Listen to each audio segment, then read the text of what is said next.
So hi, my name's Gar, this is Maddie, we are teaching fellows over at City. We're going to talk about a clinical session which we focus on for student wellbeing, particularly around their clinical placements. So we're just going to talk a bit about the backdrop, our role as teaching fellows, and talk about what the session involved, what we did, and then Maddie's going to take over and talk about what the response was from the students and how we can try and build on this in the future. So it's widely recognised that medical students are unique. They face different pressures, they face different stresses compared to their peers, but also compared to other people at the same age.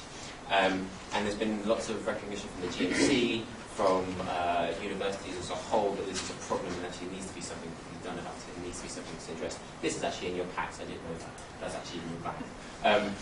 So that wasn't anything to do with us. But there can be variation across sites. So who does what and how is everything being done to the same degree? And this is just focusing on actually our roles as a teacher and as an educator, and that mentoring role, which was talked about in Dr Kalun's session earlier, about actually what is the role of a teacher, and certainly being there as a mentor is important outside of just our clinical roles. So what we did, we planned a session which we ran twice for our clinical phase students in the introduction of their CP1 induction. And the first half of the session was based around holistic care of patients, so we focused on the concept and the notion of patient-centered care and what it means and what holistic care approaches are. And then we broke them up into groups, and they tackled made-up cases which brought up various different issues, and we asked them to come up with different issues around these particular headings around that particular patient. So first of all, we decided to focus on what involved in the patient. The second half of the session was mostly focused on what the medical students and on their well-being, and how they were going to deal with anything that might come up, not just on their clinical phase attachment, but might come up in their future as well. So we talked about some of the challenges that medical students face. We asked them what their concerns were. There were things that they were worrying about, and we'll talk about that in a minute. And then we signposted them and guided them towards any resources and things that they might need in the future. I think Pam Hicken's gone, but so talking about new medical students and some of the things and challenges they face. So there's been quite a bit of research done that, like I said, medical students face different pressures than other students do. They have financial pressures, non-academic demands, so that's commuting, workload, that's jobs, that's financial things, work-life balance. Academic pressures are different, their courses are much longer and unique and different to other undergraduate degrees. And actually recognising that this is a problem and putting this out to medical students was the first step in what we did.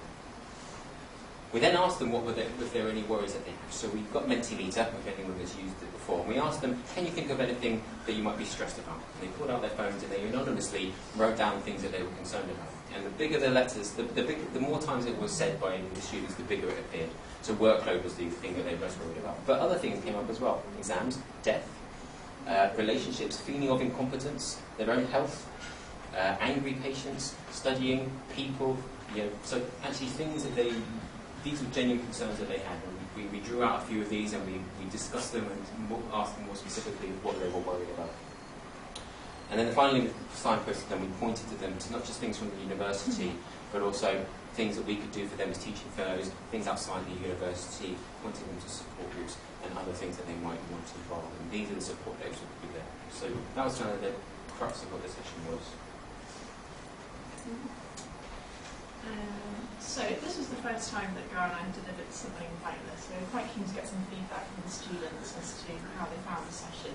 And there were really two measures that we looked at. So one was a questionnaire that we asked the students to fill in before and after the session. And also we're quite surprised but pleased as well about the number of students who approached us after the session wanting to meet on a one-to-one basis to discuss financial, health and other social issues. Here's just a picture of the questionnaire that we used, so the students could tick whether they agreed or disagreed to a particular statement, and then there was some free space for free text beneath. This is just a snapshot from a pre-session questionnaire, so things that you're expecting or particularly worried about, so how to cope with first death, what to expect from surgery, how would I cope with the long shifts, particularly on call, and a quick snapshot from a post-session questionnaire, where handwriting is not great, I believe, but essentially they said that it was quite an informative session and they felt that someone understood them and was there for them, so that was quite a nice thing to hear.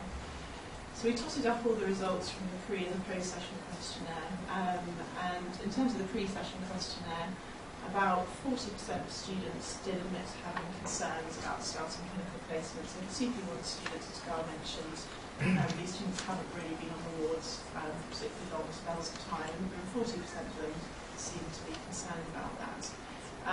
When we asked the question again after the session, actually about 65% of students felt less concerned as a result of the session that we'd done. So that was reassuring to see. And then some of the coping strategies that Gar mentioned, just over 90% of students said that they would consider using them to aid their well-being. So looking towards the future and sort of next steps, we're quite keen to expand the pre and the post-session questionnaire. In particular, the post-session questionnaire, I'd be interested to look at what was it in the session that made them feel less concerned. So was it the repetition of signposting for help? Was it the fact that it was a slightly smaller group rather than a big lecture hall, a bit more intimate, and they felt that they could discuss things more freely?